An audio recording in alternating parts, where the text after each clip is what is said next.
Welcome to Creative Kids TV. My name is Brittany Love, and I am the creator of Creative Kids TV. And I also have a podcast called The Emotionally Distant Wife.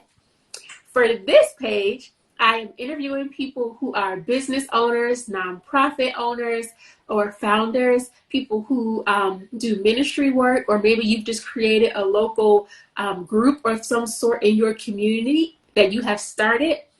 And I want people in my audience to be able to see everyday people just like you who have an idea that either was given to them by God or was just an idea that they felt like was worth pursuing. And so they're going after it. And I want you to be able to know that you can stop giving yourself excuses. So our challenge for this month is called No More Excuses. And it's simply for you to get out of your own head and hear how somebody else got started and get some encouragement and practical tips on how you can start whatever it is that you feel like is in your heart to create. So for tonight, we have another guest, and her name is Jannai Wilkins. She is God-fearing, a wife, and the CEO and owner of Shareem's Touch, Love, and Care LLC. Jannai is an exceptional healthcare professional with over 10 years of experience, with an unwavering passion for healthcare that she nurtured from a young age. Jannai's mother, Teretta, am I saying that correct? Yes, you are. Okay. Teretta Shareem Williams served as the director of the Care Center, an assisted living facility. Her mother's unwavering dedication to ensuring that residents receive quality care while maintaining their independence inspired Jannai. She volunteered every day, helping with activities, delivering meals, and being a companion to the residents. And now, Jannai's company, Shareem's Touch, Love and Care LLC, provides top-notch companionship services to all of their clients that is inspired by her mother's work ethic and care. I love that. If you're looking for exceptional care and companionship, Jannai and her team are the perfect choice. Thank you. Thank you. Yes. Thank you for coming. I'm so excited to have you. So our very first question is telling me, where are you from? So I'm from Florida, born and raised in Jacksonville, Florida. I've been here all of my 31 years. I almost said 32, but all of my 31 years of life, I have been here, born and raised, traveled, but this is where I reside. Yes. And the reason why I ask all of my guests that is because I never know who's watching this. And I want people to be reminded that no matter where you come from, it may be common for people to say, well, from my neighborhood, people don't do this. Right. From my city, people don't do this. And that may be the case, but you can change that. You can be the one to do something different based on where you're from. Right. So that's why I like asking my guests. Okay. Can you tell us how long you have been in business? Okay, so I've been in business for 2 years now, going on 3. I started my business in October of 2021, and I've been rolling with it ever since. Yes. Oh my goodness. Okay. So that's good to know. Like, y'all, she's been in her industry for over 10 years. Over 10 years. In business, she's only been doing it, she said, for 2 years, going on 3. Mm-hmm. So do not feel like, oh my goodness, I can't do this or I can't start. Like, she's been in the industry, but now she's taken that step to start her own. So you may have been in whatever you're doing for a long time, but there's still an opportunity for you to start your own thing. So I just want to say that. Definitely. How are you changing the lives of your audience your clients through the service that you provide?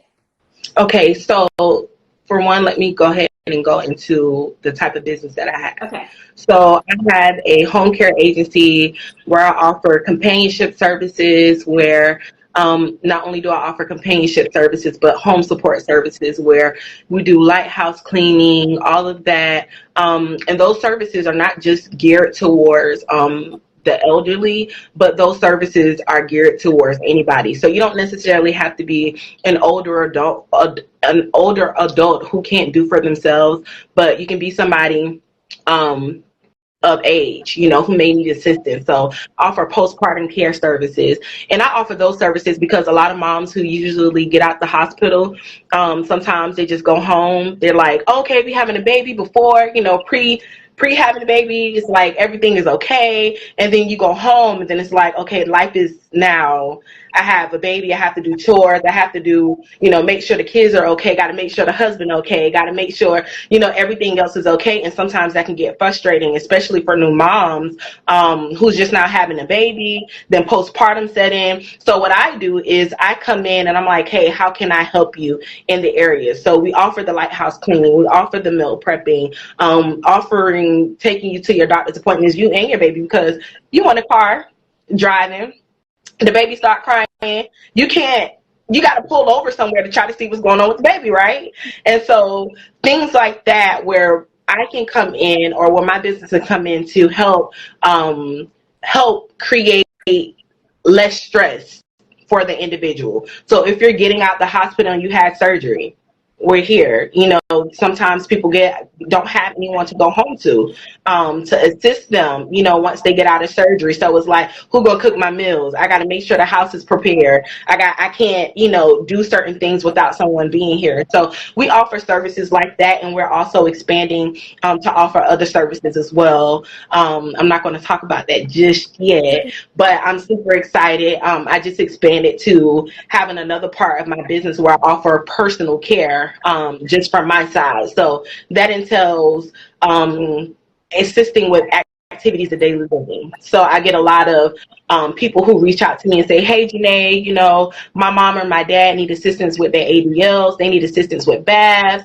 They need assistance with, feeding and things. So I do that on the other side of my business as well. So I have a home care agency, and I have the personal care side of it as well. Okay. If you have one, what is your ultimate goal or big picture for your business? So my ultimate goal, so going into business, I've always said I wanted to have my own assisted living facility. And so that's my goal, is to have my own facility, to be able to have a home, for those who may not have, especially the the elderly population. Some we have them, but I look at certain things from a quality perspective.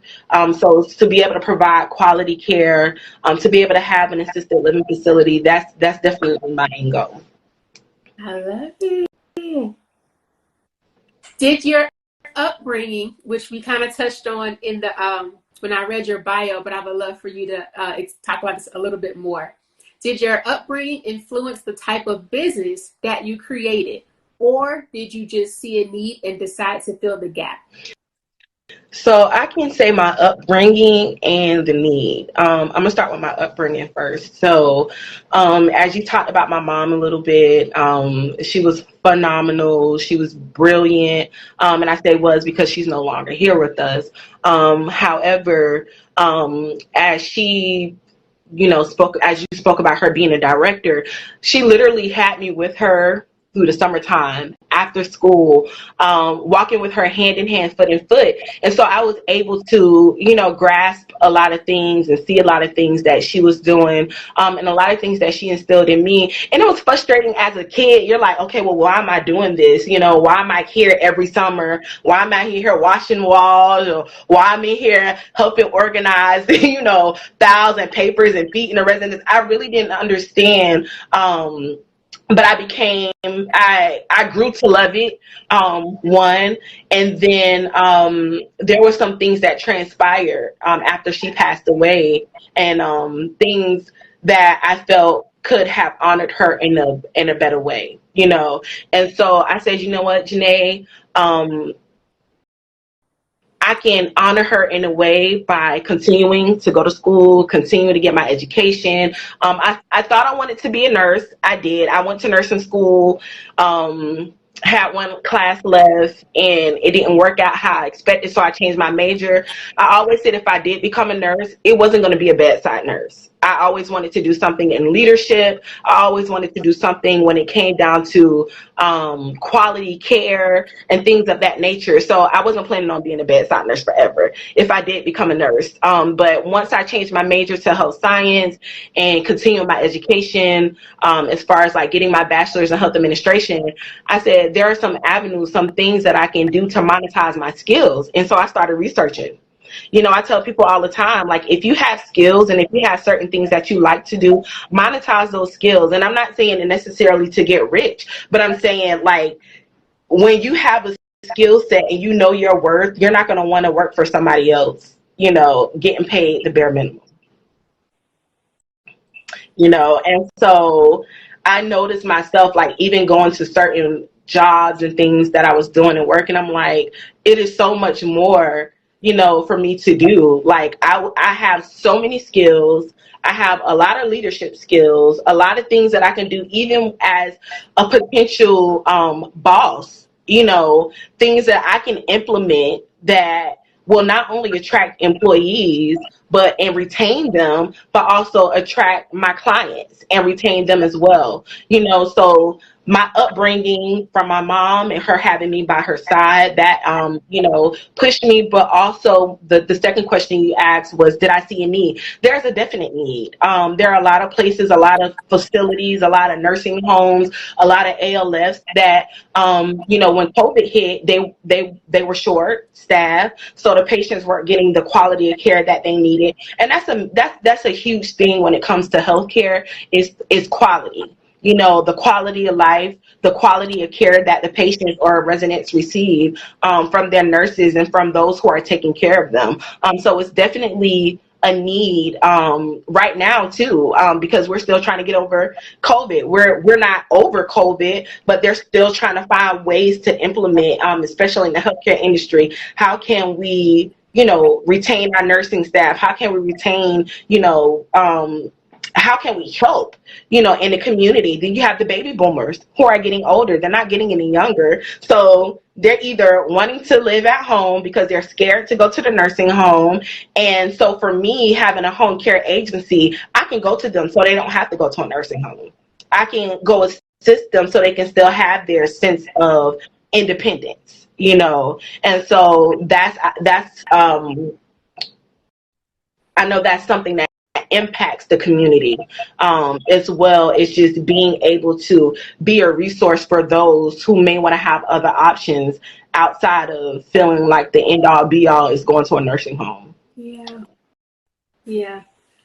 I love that. I love what you said. So it's two things that stuck out to me. One, when you talked about, hold on, let me think so I can make sure I get your words right. Oh, what did you say? Okay, I'll come back to that one. The second thing you said was research. You tell people to research. And as I meet people from different walks of life and things like that, and they tell me the things they want to do, but they don't do it. And when we get to the bottom of it, it tends to be their frustration with, well, I don't want to have to adapt to the way the world is moving. I just want to be able to do this thing that I like or that I think I could make money from, but I don't really want to do it the way people are saying. And there's many ways you can do business, but it is not unknown that social media is going to help you do that. Right. And so I run into a number of people who don't want to use social media. I used to be one of them. And it's a simple Google search, and they can solve some of the problems that they have, but they just don't want to do it. And so they don't do it. And I've seen this happen. I'm talking about people who have skills, and I'm like, right. You could do so much with this. So yes, I want to point that out, that as you hear her say that, don't hear it and then just let that go. Like, if it's something you can easily go research or watch a YouTube video about or join a Facebook group, people have so many free groups to help teach you things so you can learn. Mm-hmm. Research, go get a book. If you can't pay for it, go sit in Barnes and Noble, or you can go watch recaps of people who review books. I mean, there are ways that you can begin to learn and take small baby steps to get to where you want. So, yes, that is really big. And if I remember the other one, I'll come back to it, but we'll keep I think I know which one. If you have skills, monetize it. Is that the one? Mm-mm. Okay. It was something else you said. It was so good too. Oh, I don't remember. But if I piggyback off of what you were saying about the research part, so when I didn't finish nursing school, right, and I applied to take the boards for the LPN, because what they don't tell you in nursing school is that if you don't get so far, or if you get so far in a program and you don't pass, that you can sit and take the boards for the LPN, right? And so I went to the dean. The board of nursing was like, yeah, we're going to accept your application. The only thing we need for you to do is to have your dean sign a paper. So when she was like, oh, nursing isn't for you, healthcare isn't for you, that kind of changed my, perspective. So I said, well, there are other things that you can do outside of being a nurse and make more money. And I'm not saying I didn't desire to be a nurse, but that discouraged me. And so once I graduated from FSUJ and went to UNF, I took a class to be an assisted living facility director. What they don't tell you, a lot of these things, you don't have to have degrees. So having an assisted living facility, you don't have to have a degree. You have to have that license. However, and certain licenses and certain certifications, but you don't need to have a degree. What I'm doing now, I don't have to have a degree per se, but I have a license to where I can, run my business and be able to do what I'm doing now. I mean, and I have a degree now, within healthcare and all of that stuff. But it's just the point that people think that if they don't have a certain level of education, that they can't pursue their dreams. And that's not always true. Some of the most successful people I know go to workplaces and they get hired on these jobs and don't have a degree. They have the experience and they have the knowledge about certain things, but they don't have the degree to back it up. But they will hire someone with the experience before they hire somebody who just freshly graduated out of college who doesn't have that experience. So I just wanted to encourage those who are trying to figure out what they want to do. I said earlier, monetize your skills. If it's something that you're really good at, you practice that. You practice that skill and you practice it until you perfect it. And when you perfect it, then you find a way to see how you can monetize that. And I say that because so many people have so many skills and they will reword something. For instance, somebody will say, oh, I'm an employee consultant. So if you're looking for a job, I'll help you with your resume. I'll do we'll do some interview questions. We'll go shopping. People will say they're a consultant for everything now, but don't have a degree, right? And so the only thing that they're doing is utilizing whatever skill set that they have, and they're implementing it, and they are creating businesses out of that. So I said, okay, well, I have all these certain skills. I've worked all these different jobs. I perfected all these skills. Why am I not making the money that I need to make? And then I always said, Jannai, I know you're supposed to be in leadership. You're supposed to be doing something more than this. And I said, let me go ahead and start my business. Oh, okay. That's another question. Hold on. I just remember. So save it. Let's put a pin in that real quick. Okay. So I remember what I was going to say.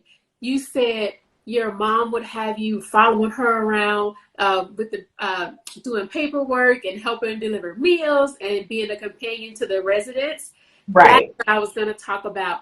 And I mentioned this with, I think, Adriana in an interview I did with Adriana from Adriana Plus Company. Mm-hmm. And she's a business launch strategist. And she was talking about how the work she did in college has now been skills that she has transferred to her business. Right. And we talked about not despising where you are. So like you said, in the moment, you weren't thinking about it, but if you're older now and you realize, man, I'm here at some random job, or I'm doing some random internship, or I don't have a job right now, but I'm doing this random volunteer project, it's not so random. The Right. Lord will put everything together. He will make all All the things things. for the good of Yes. them who love the Lord and are called according to his purpose. So when I tell you, don't ignore or don't just breeze by what you're doing. Really, I mean, it might be hard, but still do your best to learn what you can while you're there, because you don't know how those exact aggravating, annoying, I don't want to do this Yes. stuff will be the launching pad for what God could use you for. So that's what I wanted to say. Yes. And listen, growing up, even after my mom passed away, my dad got sick too. So then it was an opportunity for me to like, okay, I didn't understand why God allowed me to be in these certain situations, even when it came down to nursing school, working these different jobs.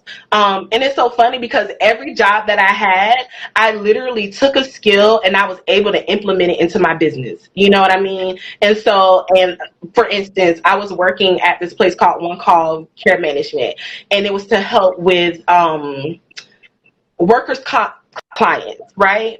So for me, I was a kind of like a specialist where I had to execute contracts for these long-term clients to go to LTAC, to nursing homes, and all of these things. I had to talk to CEOs to negotiate rates with them. I had to talk to the people in admissions to negotiate rates with them, execute a contract, and to bring them. And I was like, this is too much. This is too much. But then when I finally realized, like, all of this stuff, knowing how to find nursing facilities for these clients, these are things that I would be doing in my business, not realizing, okay, in my business, this is stuff that I'm going to have to do. You know, not realizing that I'm going to have to execute contracts. I'm going to have to write contracts with my clients. I'm going to have to do these things. And so as I started building my business and started writing out my plan, I started laughing to myself. I said, God, you are so funny. I said, because this is everything that I have been doing literally at every job, whether it's from working in a hospital, whether it's from being a case manager, working on a grant somewhere. I was a case manager, not realizing those case management skills were going to be skills that I needed to operate my business as well. So I'm like, everything, like you said, everything works out together for the good of those who love the Lord. And what I didn't realize was that the Bible is real. And I say that because sometimes we have our own plans for ourselves and don't realize that God has a better plan for where you think you're going to take yourself. Right? And so I had this plan that I was going to be a nurse. I had this plan that I was going to finish nurse. I had this huge plan that these are the things that I wanted. God was like, I got something better for you. This is not what I want you to do at this moment and in this season. You're going to get whatever you need from wherever you're going, but this is not your end all be all. And so I never realized up until now, and when I started my business, I said, God, literally everything that I'm doing, even from school, because I'm still in school, finishing up my degree in bachelor's in health administration, but I'm like, this literally ties into what I'm doing. And God, you really showed me the big picture. And even when we go through certain things throughout life, it may not make sense, because we may not understand it from our own, point of view. But when we're in God and when God has a better plan for us, it'll all make sense when it all comes together. Yes. I think it's like Camilla said, look at God. Yes. Hey, Lady C, and that's my first lady. I love her, y'all, and y'all should connect, definitely. She is amazing. She has an amazing testimony and everything. And I appreciate your support. I appreciate everybody that's coming on here, and able to just view and just kind of hear everything that I do. And thank you, Brittany. Yes. I don't know how to say this. I'm just going to say Coleman said right. Tavares, if I'm saying that right, said keep working with some fire emojis. So what you Hey. said, yeah. Okay. So now we're gonna come back to where you put that pin in. Take us from you having the idea to start your business to actually bringing it to life. What did that look like? What were some of the first steps that you took? Okay, so I always tell people that even for myself, like one of the questions you asked is how is it going to impact people? Um, the like, what's your game plan? Who's your target audience? How are you gonna have a team of people? So when I decided to start my business, I said, listen, I don't even know where to start at. And so I saw Miss Chandrika Mays, who's my mentor. I saw that she offers, mentorship programs, and she also helped other healthcare businesses get off the ground. So I reached out to her. I said, hey, listen, I need help. I'm not going to sit up here and act like I know what I'm doing. I'm not going to sit up here and act like I know everything. I'm going to reach out for help. And so that's where I started at. I started with her, and then she has been with me like literally every step of the way. She has helped me with getting all my licenses. She has showed me how to do certain things. I mean, literally. So it starts with, knowing what you want to do and being realistic too. Because sometimes we can come up with these ideas and don't have any type of reality and come up with all these certain different things. And it's just an idea, and I read somewhere in a book and it says an idea is a great idea until it's actually executed, so you can have an idea, but if you don't execute that plan on what you want to do, then it's really just an idea. It's not even necessary. But I kind of got into a place where I said I need to stop procrastinating, and I actually made a post about that earlier too, because we often procrastinate because we're afraid.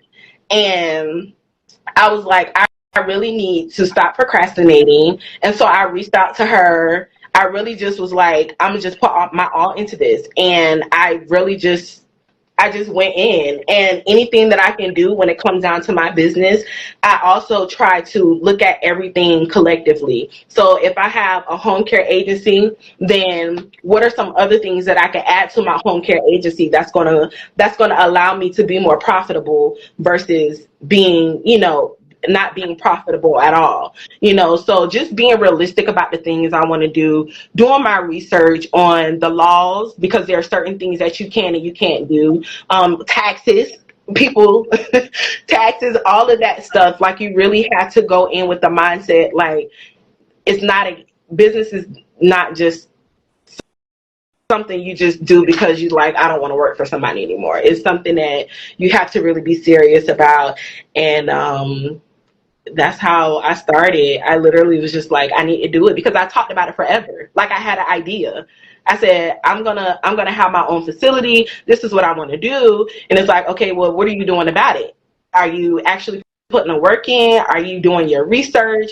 Are you trying to get a team of people behind you? And I also tell people, find people that's going to be in your field of work, whatever you're going into business in, because they can help you the most. And so whether that's you want to go into a trucking industry, find somebody who's been in the trucking industry and see if you can glean from them, and they can mentor you, and they can show you the ropes and what you need to do in order for you to be successful in your career. And it's nothing wrong with asking for help, and it's nothing wrong with having a village. Yeah. Build your village. So when you have a village of people behind you who knows what they're doing, who can assist you, who can help you, you can glean from them, and it's not looked at as competition, then you good. Yes. Oh my goodness. That's so good. Um, oh, what did you say? Something I was gonna add. Oh, I don't remember. I'll come back to it if I remember. Oh, I wanted to. Okay, so you said you always knew you were going to be in leadership. That's not on here, but I just want you to talk about that because for not everybody, but for some people, they know that they wanted to be a doctor since they were 6. For some people, they have no idea what they want to do, but they have this feeling like, I'm supposed to be doing something over here. Right. And for you, you said you always knew you were supposed to be in leadership. How did you know that? What were the signs? Because I don't like nobody else telling me what to do. No, but honestly, so, well, that was kind of one of the traits, because I'm like, well, I already know what I'm doing, so like, you don't have to tell me. But that it's a place of humility too that I really had to kind of pray about, like, Lord, help me to stay humble, and regardless of how much I know, or regardless of how much I think I know, help me to stay in a place of humility. And so, but that was one of the traits. And then I also never really fit in with everybody. I never wanted to be like everybody else, as much as if I tried to, I was always set apart in a way. I couldn't never fit in. And I'm like, yeah, I can't do this. Like, this is not for me. And so I never wanted to be like everybody else. And so it just made me feel like it's something bigger than what I'm doing. So I always knew, like, even in high school, I knew in high school I was over a Bible club, and I led that, so I was just different. Even in church, I was just different, growing up. I never tried to be like everybody else. I wouldn't even say the black sheep. Most people be like, oh, I'm the black sheep of the family, or I'm a black sheep of this, because, I'm different. And it's okay to be different. A lot of people look at that as a bad thing. And growing up being different and just kind of like not fitting in with everybody else, I kind of felt a certain way. But as I got older and as I start growing into myself and, even in my adulthood, I'm like, it's okay to be different. And I knew I wanted to be in leadership, even just from how I carried myself, even, things that I would do at work and how I would try to take lead on certain things. Not saying I was a kiss up, because I wasn't that, because, some people, they're like, you got the work snitch, you got the person who always trying to be somebody's boss. But I wasn't like that. However, I just knew that I was just different, and it was just a strong sense of leadership, over me. And I just knew that it was just something I wanted to do. Things that I always saw, even when I walked into the workplace, things that I felt like could be done differently, and how employees can be treated. So I'm like, if I'm somebody's boss, this is how I would do it, or just always trying to find ways to implement things to make things better in the workplace. So that's how I knew. So I think something that we can pull from that for people who are watching is notice what you notice. So if you are always or many times noticing that this can be done differently, because it comes so naturally and so often to you, you can ignore it or miss it, and you just have inner dialogue with yourself, not realizing, oh, wait a minute, if I'm seeing this and it bothers me often enough, maybe this is something I should pursue. Maybe I can be the change or the solution to this. So sometimes we're too close to things and we can't see it. So if you find that happening, or somebody makes something and you think it would be better if they added this or took this away, or it would be more ergonomical if they did this to the design. Everybody's brain doesn't work that way. So pay attention to that. Okay. If someone was interested in starting a business like yours, can you give them 3 practical steps they need to get started? Or can you give them encouragement if they're scared and they want to do it, but they haven't taken that step yet to do it? Okay, so I'm gonna say research. Do your research on, the requirements of what it is that you need to even start your business. Do your research. Find out how much money you can make in that. Not saying the money is everything, but just see if you would make a profit from what you're doing, And then to encourage, just do it. I know that sounds cliche because we hear Nike say it all the time. Just do it. Like, you just do it. Literally, just do it. And I'm saying that because, like I said earlier, procrastination, it can come on because we are afraid. We can be afraid of the potential that we have. We can be afraid of the success that we might have behind whatever ideas or whatever businesses that we have. We can be afraid. And I'm saying that because I literally put off the task for so long within my business that can call, like, not saying it's going to cost me, but it's the potential that I have with this particular assignment. So I'm just going to talk about it. So I said, hey, I'm going to be a Medicaid provider. At first, I didn't want to be a Medicaid provider because I was looking at all these things that, comes behind being a Medicaid provider, right? And what that entails is that I'll be able to provide services to those who have Medicaid. Right. And so I was like, no, I'm not going to do that. And then some people were like, well, you don't need to do that because you're not going to be able to negotiate how much money, once you go and network with them, you're not going to be able to negotiate how much you want to make from, having Medicaid clients and all this other stuff. And then I was just like, you know what? I don't want to do it. But then the reality set in and it was like, well, if you do it, it's going to open up doors for your business. And then I got to a point and I was like, okay, well, do I really even want to take it that far? And I'm psyching myself out. Like, I'm literally starting to get to a place because I'm like, okay, I'm not afraid of where my business can go, but I'm literally watching God unfold his plans in front of my eyes. And it's like, okay, God, where I'm going to go from here and how am I, like, the success that may come behind this can be afraid for some people, and you may not see the success right now, and you may not see everything that you would expect, in your very moment. But as time go on and you see things starting to progress, it can get a little scary because it's like, am I prepared for this? Am I prepared for the influx of people that's going to come? Am I prepared for the employees that I'm going to need? Am I prepared to pay the people who I'm going to? So it's like all these things is like, oh no, I'm not going to do this application. I'm not going to do it because I'm scared. I'm not going to do it because it's just going to be too much. And then God is like, Jannai, this is what I prepared you for. And so I had to really make myself sit down, turn my phone off, turn everything off, my business phone, my tablets, everything. And I had to literally sit there and do the application. And I did it. And I finished it. So hopefully I will be hearing something within the next 30 to 90 days to let me know that they approved me. But the point is that sometimes we don't do what we want to because we're afraid. And I just kind of want to back that up with scripture, if that's okay with you.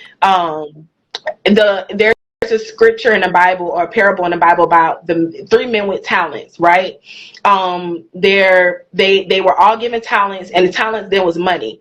And so 2 of them did something with it. 1 of them didn't do anything with it. 2 of them invested and they got money back. 1 of them didn't invest and they didn't get anything back. And the one who didn't get anything back, when their master came back, he was like, well, what did you guys do, with what I gave you? And the one with the 2 guys who did whatever they needed to do with it. They said, well, hey, we put this money here, we did this, and this is what we got back from him, right? And so he was like, well, if y'all can handle this, then I'll give y'all more to handle.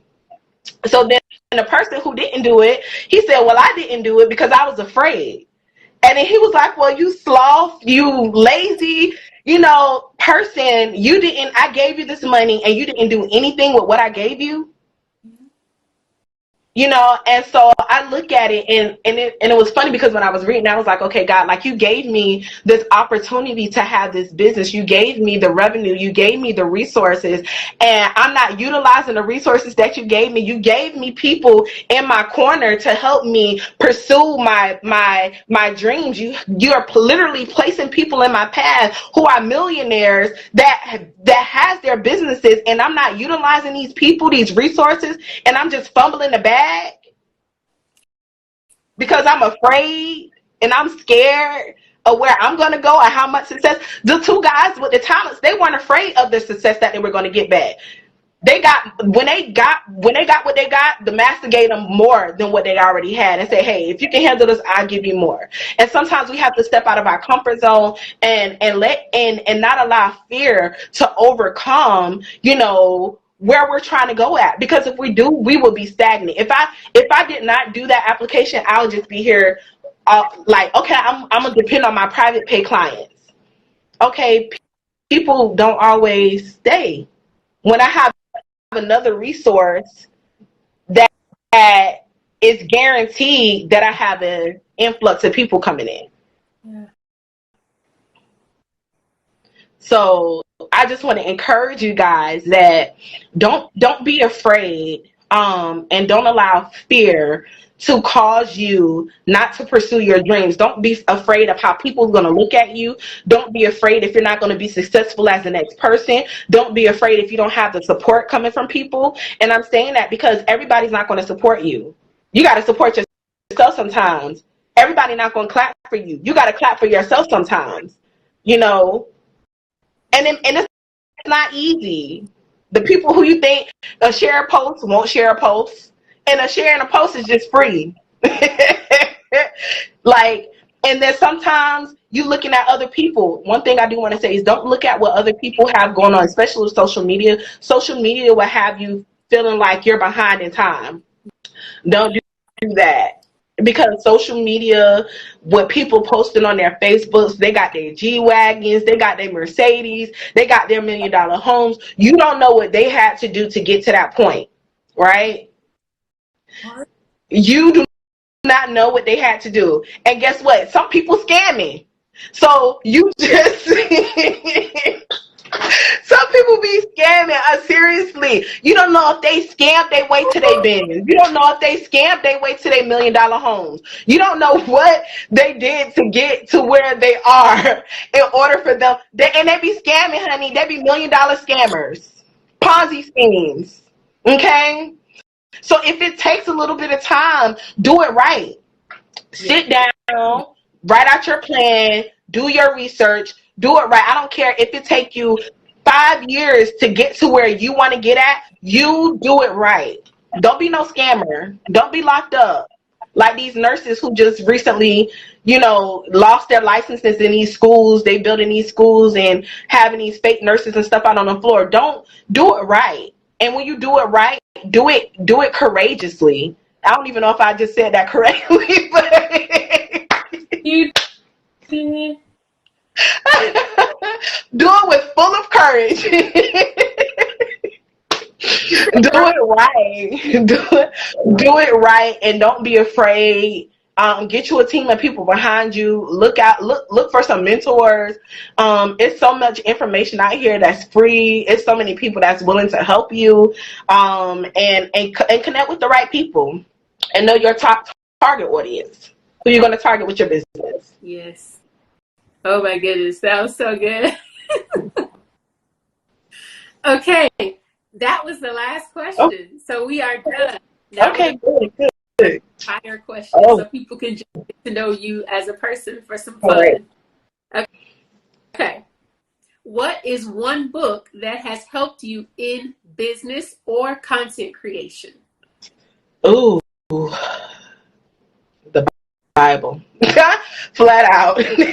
Everything you need. Seriously, I'm not even trying to be funny. Some people be like, nah, she being too churchy, she being too holy. No, seriously, everything you need is literally in that book. I kid you not. I don't know how many times I done prayed to ask God to lead me somewhere or, to show me something, and it's there. I'm not even trying to be over holy. I'm just being so serious. God, the Holy Ghost, and the Bible has literally been like a true help for me. And I'm really not trying to be churchy, I promise. What is a song that you are playing on repeat right now?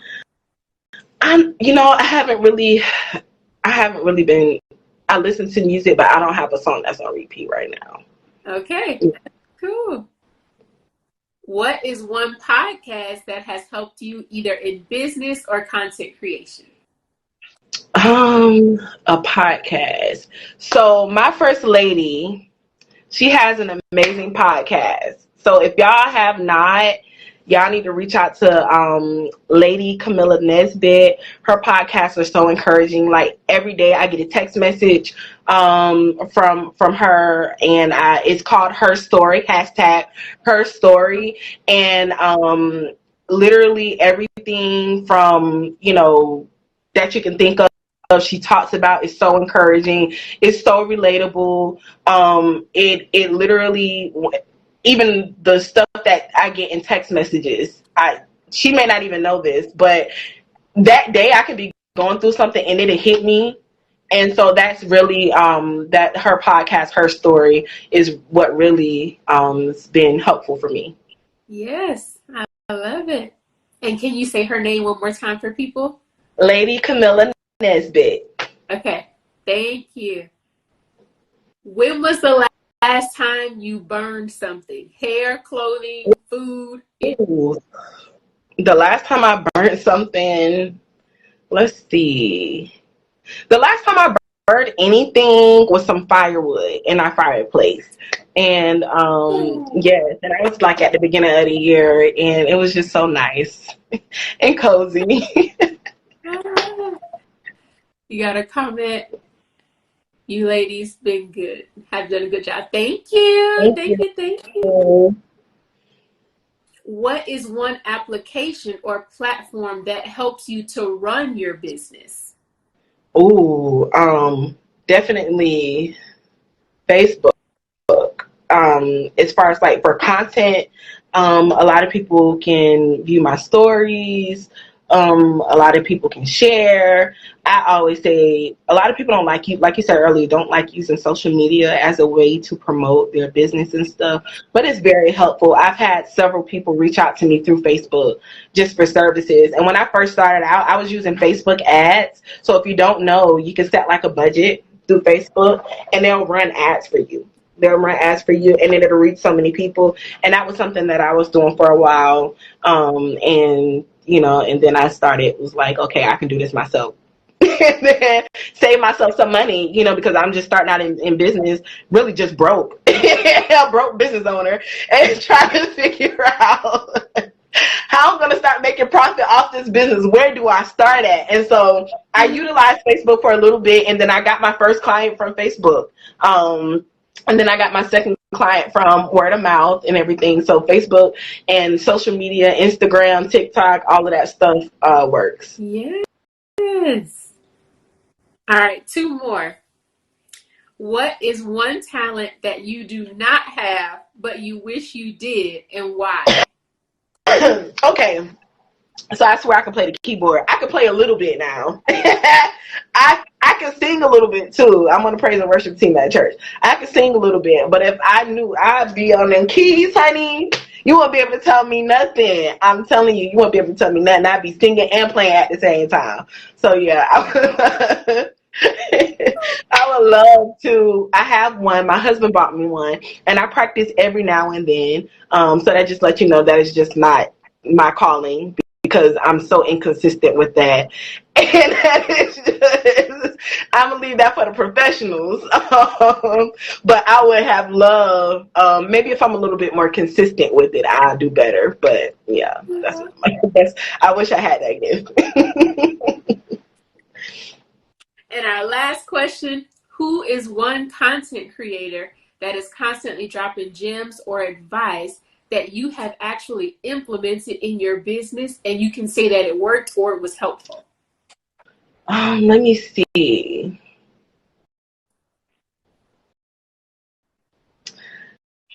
So there's several people. Okay. But the main one, so I recently got in connection maybe like a year ago with a young lady named Tia Coleman, and she is always like dropping gems. She's all, for one, listen, this girl is bad. This girl, she's a young lady. She's literally she inspires so many people. And I always refer people to her. I try to refer people to her because they're like, where do I start at if I want to do this? Where do I start at if I want to do that? And so I, kind of, geared them towards her. But when I met her, it was at a networking event. And, from then on, I just kind of follow her. She always dropping gems. A couple of other people. My other friend, Ray, my sister, she's always doing something in the community, and she doesn't do podcasts or anything, but she definitely opened up doors for other entrepreneurs to be able to get in a room of people. She like she's always helpful for those who are upcoming entrepreneurs, those who want to be entrepreneurs. She set up these networking events, and you'll be surprised who's in a room. So she's another person if someone wants to kind of like get themselves out there. You can definitely reach out to her. And then if you want to get your credit right, reach out to my girl Melody. She is the GOAT when it comes down to credit repair. She is amazing at what she does, and she's always dropping gems when it comes down to like financial literacy. That is something that she is big on, and that is something that even when it comes down, listen, new business owners, business owners, upcoming business owners, your personal credit has to be right in order for you to get business credit, for you to start your business credit. People are not going to give you, if your credit's shot, you need to start working on that now before going into business. And I'm saying that because you don't want to be utilizing your own money to fund your business. If you can get your credit together before going into business, that's something that I have learned along the way, and I'm working on that. You definitely want to make sure you have your personal credit together. You get you a financial somebody, an accountant or somebody on your team, and you kind of go from there, because banks, you can have a bank account with a business for a business, and they will not give you a business loan. Other places will not give you loans if your personal credit. So they look at your personal credit first. So if you want to talk to somebody about, credit when it comes down to a podcast or either just gems, you definitely want to follow Miss Melody Monroe. Yes. So Tia Coleman. Yes. And Ray, Rai. That's her name. and Melody Monroe. Okay. All right. You have to check these people out. Okay, that's it. You made it to the end. Yes. So the last thing is, again, just tell people your name, the name of your business, the services that you provide, and your website. Okay, so again, my name is Jannai Wilkins, for those who know me and don't know me. I am the owner and the CEO of Shareem's Touch Loving Care, a home care agency where I offer postpartum care, post-op recovery care, cancer support services. I also offer home support services, transportation services, meal prepping, medication reminders, and my other part of my business, I offer personal care services. And my website, you can go to ShareemsTouchLovingCare.com.